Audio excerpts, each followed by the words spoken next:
question également de la troisième candidature. yan outils ngeen di teg pour xeex ko parce que def ngeen fi gaa une manifestation bu réussiroon lool manifestation yi mujj yi dañ leen ko bañal mais ci lan ngeen di sukkandiku aujourd'hui pour dire non à cette troisième candidature bu fekkee ne jot na moom mu samp ndëndëm ne dafay wax ne dafay présenté wu. di ngeen gis acte par acte incha allah que le F24 va poser il y a les mobilisations am na travail bu am solo bi nga xamante ni ñu ngi ko ciy def un peu partout am na benn pétition bi nga xamante ni dinañ commencer di dem ci marché yi bi nga xamante ni bépp sénégalais da nga koy signer ne ni man nanguwuma mbirum troisième candidature bi parce que ñu ngi koy wax ci biir kër yi il faut que ñu dem fépp fekk leen fa de façon populaire ñu koy signer am na yeneen ak yeneen ak yeneen am na kër diine yi visites yu ñuy def un peu partout demoon nañ fi Touba ba xalif général des Mourides à l'époque c'était Diamaguène troisième mandat mais F24 dina ko dem seeti les représentants diplomatiques yi fi nekk à l'étranger diaspora bi aussi mu ngi mobiliser wu donc au fur et à mesure au départ ça a été timide parce que dañu doon artu di wax ci njëkk comme ni mu ko waxee mais bu ñu demee ba après ñu commencé di multiplier ay meeting d'investiture du président Macky Sall di wax ay mbirum deuxième quinquennat à un moment. Et jusqu'à présent il s'est pas encore prononcé moom ba tey waxul ci ay kaddu mais ci ay jëf yow liir nga actes yi nga xamante ni au quotidien nit ñi ñu ngi koy poser toutes ces investitures ces meetings mais ça coûte de l'argent pour yow xaalis boobu fu muy jógee jógewul ci poste militant yi c'est lui. Ah oui? Bah oui. Da ngeen ci am preuve. Ah mais attends, c'est lui qui tous ces moyens yu mais attends moyens yooyu jógul ci poste militant yi c'est le président Macky Sall ak majorité ñoom ñooy organiser ces militants ces meetings yi nga xamante ni moom assumé wu ko mais voilà yi nga xamante ni dañuy naan dañu koy investir bi ci mujj rek c'est en France à Paris. mais au-delà Aliou turbulence bi ñu nekk est-ce que foog ngeen ne ñi féetewoo ci nguur rek ñoom ñoo koy yëg ndax askan wi tamit duñ ko bokk ak ñoom ndax réew boo xam ne tout est priorité kenn jubluwul ci yitte ak soxlay askan wi tabaski mu ngi nii dëgmal lu jëm ci citoyen lambda bi kenn xalaatul nekkinam ak nan la koy waajalee mais toujours yeneen ci ay plan d'action ci planning yoo xamante ne boo ko xoolee ci question politique rek la tourner mais ci survie wala niveau de vie wala coût de la vie bi kenn du leen gis ngeen accentué wu ci. non au troisième mandat question politique la. Bien sûr. non au troisième mandat oui. La question du mandat la charte fondamentale bi nga xamante ni sénégalais ñun ñëpp dañu ko voté muy constitution mu am nu mu tuddati dernière kii bi nu mu tuddati en 2016 le référendum qu'il y a eu sénégalais yi ñu dem voté ne mbirum constitution réglé nañu mbirum mandat mu ngi suñu ginnaaw loolu c'est pas une question politique. Ah si. C'est pas une question politique. Ah oui. C'est une question hautement citoyenne. Économique Non, c'est une question sociale. Non, c'est une question citoyenne. Wala culturelle. Non, c'est une question citoyenne. C'est une question citoyenne. li war a mën a tax même M23 ak tey nga gis société civile acteurs politiques personnalités indépendantes ay associations wu koñ ñoom ñëpp ñu bokk c'est parce que c'est des questions qui transcendent la politique ak leneen c'est des questions citoyennes. loolu la. et hormis cette troisième candidature ban planning ngeen jublu rek ci njàngum xale yi perturbation yi ci am te ay action politique gën koo indi lu jëm tamit li ma la wax cherté de la vie loolu vécu quotidien wu sénégalais. moom la mais bu dee xaalis bi war a suñuy milliards du reste non xam nga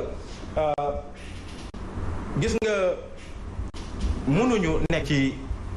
réew bi nga xamante ni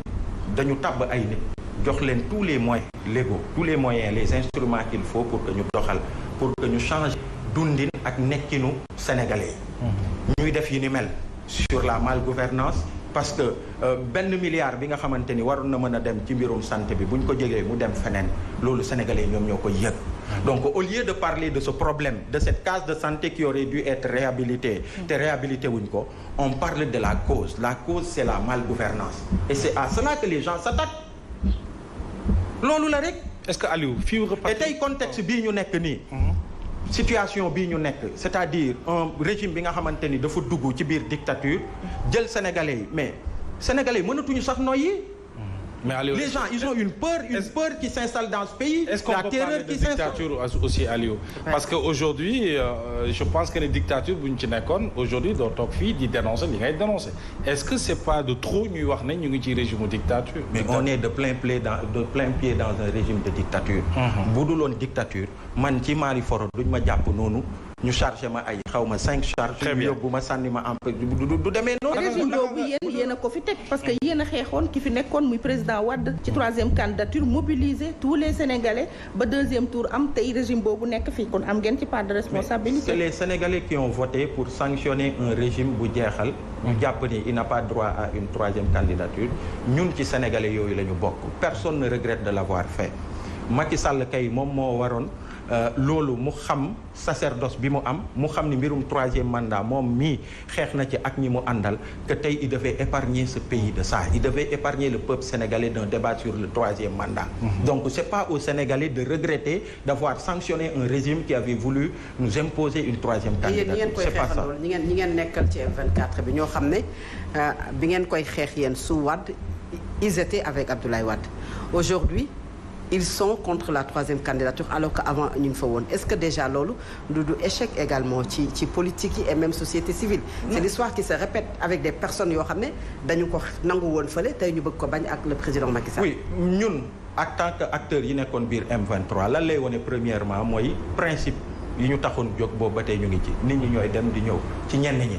Et que am na ñi nga xamante ni ñu ngi woon ci beneen boor bi à l'époque et entre-temps ils se rendent compte que oui les gens ils peuvent voilà mais li ci ëpp solo mooy la cause mooy c'est une cause qui est hautement citoyenne, c'est une cause bi nga xamante ni Ismaïla Madior Fall wax de que les contextes peuvent changer. Donc moom jàpp na ne mën nañu wax troisième candidature parce que ci contexte bi mu ko waxee woon dafa wute. Est-ce que noonu la ñu war a jàppee les politiques, c'est-à-dire que li nga bañoon démb da nga koy nangu tey li nga waxoon démb. xam nga l'inverse moom moo kiiwul tey jii nii amul benn sénégalais bi nga xamante ni di nga nangu ni mbirum troisième candidature bi tout ce débat tout ce qu'il y a eu constitution bi mu clair ci la vérité c'est que Macky Sall il n'a pas droit à une troisième candidature, c'est ça la vérité. Maintenant ki nga xamante ni da nga nekkoon ci dëgg boobu nga wax ko te muy dëgg sénégalais yépp ñu xam ko pour des raisons personnelles ak ñi nga àndal pour que ngeen garder ce pouvoir là bi nga xamante ni c'est un groupuscule de personnes di gérer seeni intérêt nga jóge ci dëgg boobu nekk ci leneen lu dul dëgg parce que Ismaïla Madior Fall loolu mu wax c'est quelque chose qui ne l'honore pas ak rang bi mu am ak cër bi mu amoon ci réew mi nit ñi ñu respecté ko muy nekk faculté de droit di fa jàngale droit kooku bu ñëwee ba taxaw Rufisque dinaa mbirum candidature bi dootul un débat juridique mais c'est un débat politique. Je peux dire que c'est quelque chose qui ne l'honore pas. Très bien. Et loolu alors Aliou mën nañu wax avant ñuy yëkkati jotaayu émission bi ci wàllu liberté d'expression parce qu'il fut un moment aussi coupé nañu sunu ay restreindre nañu sunu ay données mobiles. Aujourd'hui un groupe de presse comme Walfadjri mi ngi en chômage alors loolu aussi naka nga koy jàngatee yéen ñi nga xam ne yéenay dénoncer ces formes de kii commencé nga listu firnde yuy wane ni on est de plein pied dans une dictature bu dee dañ nekk fi nga am les baromètres d'une démocratie presse bokk na ci tey jii nii journalistes yi ñu tëj c'est combien on a au moins 3 journalistes sénégalais qui sont emprisonnés am na ay signal yi nga xamante ni signalu Walfadjri ñu ngi ko coupé il y a une épée de Damoclès qui pèse sur la tête de tous les organes de presse yi nga xamante ni dañu jàpp ni dañu war a doon des organes du peuple ñuy wax li am ci réew mi te yàlla tax ñu koy wax te peuple sénégalais tax ñu ñëpp dañu tiit leneen li mooy mais les opinions tey jii nii combien de prisonniers d'opinion il y a dans les prisons des prisonniers yi nga xamante ni la femme bi ñu libéré de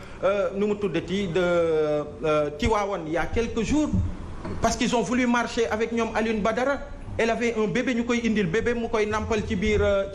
nu mu tuddati violent bi juste parce qu'ils ont voulu faire une marche. Combien sont-ils tey des centaines de Sénégalais et gis nga sur les questions de droits de l'homme yi nga xamante dañ ciy yëngu di ci def formation dafa am benn pratique bi nga xamante ni elle est propre aux dictatures actuellement mooy jël benn question bu mel ni la lutte contre le terrorisme di ko utiliser d'une certaine manière pour que ñi nga xamante ni dañuy militer ñuy sonnal nguur yi ci seen yenn pratiques yi ñuy teg ci seen i ndodd ay charges yu mel ni mbirum terrorisme ak yooyu pour justifier la lutte contre le terrorisme et ça il faut l'éviter encore une fois ci début émission bi nee naa ni terrorisme dafa di li nga xamante ni état yi yëpp dañ ci war a jël seen i jumtuwaay bépp citoyen da nga war a aider sa état notamment le Sénégal ci question yooyu ci lépp loo ci mën en tant que citoyen parce que gis nañ ceinture de feu bi ñu war c'est une question haute elle est importante mais par contre di jàpp ay jeunes yi nga xamante ni ñi ma gis ñuy naan ay terroristes lañu ay actes terroristes la ñuy def de telle sorte que notion terrorisme sax finalement dans la tête des gens day mujj banal loolu dañ ko war a bàyyi. Ces gros mensonges yi nga xamante ni suñuy état dañ koy def di jël toutes ces charges encore une fois di ko teg ci ay ndoddu citoyen ñu nekk ci kaso bi ñu ci bëri c'est des innocents c'est des jeunes des quartiers yu génn manifester tojuñu dara loolu du li nga xamante ni état de droit moom du réewu état de droit. Ouais, mais aussi du démocratie Y'en a marre au départ c'était un coup de foudre avec la jeunesse vraiment des causes nobles ci wàllu citoyenneté surtout ak éveil des consciences mais est-ce que Y'en a marre jegeyantoowul lool ak clivage politique yi dem ba lu jëm ci crédibilité am ak sens neutre bi ñu ko doon xaaree tey ñuy am jiixi jaaxa ci loolu. dama lay wax benn mbir Y'en a marre naa jamais été note société civile il y a des sociétés civiles. Y'en a marre bi mu juddoo en 2011 daf fi fekk société civile bi nga xamante ni nguur gi da koy parquet ne ko fii amoo droit wax ci lii amoo droit def lii boo jibalee sa kaddu sax warul jël yenn niveau yi question bi war jël position ak yooyu y a une société civile qui est restreinte à cela bu ñu xawee sonnal état sax mu def naka su dul noonu pour xoqatal leen des mouvements comme Y'en a marre au Sénégal au Mali en Guinée au Congo ak yooyu lii seen particularité dañ ñëw ci société civile bi ñuy am ces prises de position fortes yi nga xamante ni ragaluñu gouvernants yi di leen naan da nga far parce que à l'époque de Abdoulaye Wade justement ñun Macky Sall non à la 3e candidature de Abdoulaye Wade bi mu bokkee mer gàddoom ñëw Fou Malade moo ko jox micro le président Macky Sall mi Fou Malade moo ko jox micro ne ko waxal neel non à la 3e candidature de Abdoulaye Wade et à l'époque ceux qui étaient avec le président Abdoulaye Wade il disait Y'en a marre et avec l'opposition c'est pas grave parce que loolu mooy suñu ligne bu ñu toogaatee tey président Macky Sall ak ñi mu àndal ñuy naan non Y'en a marre et avec l'opposition on n'a pas ce problème. Très bien. parce que loolu li muy am yëpp Abdoulaye Wade bi mu daanoo Macky Sall mu ñëw wooñu ñu toog ne ñu gaañi jël leen poste yi ni ñëpp ñu ne ko merci parce que dañu bëgg rester justement ce Y'en a marre boo xamante ni saa yi soo bëggee dëgg ci réew mi ak jooyu askan bi nga mun ko dégg à travers nos voix et c'est ce qui nous donne la légitimité aujourd'hui d'être dans le F24 et de dire au président Macky Sall da nga tourner ci dictature yaa ngi xoqatal sa askan sa nguur mu ngi xoolal tous ces morts xoolal tous ces détenus politiques xoolal les journalistes jamais yenn proportions yi musuñu ko atteindre dans ce pays en termes d'abus sur la liberté, sur la démocratie, sur les droits, sur yeneen ak yeneen. Très bien. Donc voilà. Merci et jamais beaucoup. Le Sénégal n'a été autant la risée. Voilà. xoolal ay France 24. Adduna bi on n'en est pas fier. Adduna bi rek nañu gën. Merci beaucoup Alioune Sané ñuy fàttali yow yaay coordonnateur bu Y'en a marre également vice coordonnateur bu plateforme F24 ñu di la gërëm ci wuyu si bi ak disponibilité. jërëjëf maa ngi lay jaajëfal bu baax di leen jaajëfal ci invitation bi di jaajëfal Fatou Abdoul Ndeye Fatou et tous les Sénégalais qui nous regardent. Très bien. Merci beaucoup alors ñu di ko gërëm ci disponibilité bi moo nekkoon ganuk seen show ni ki tey ci àllarba gi ànd ceeg Fatou Abdou jërëjëf merci beaucoup Ndeye Fatou mi ngi wax kon mbokk yi woy leen di topp programme Sen TV la chaîne du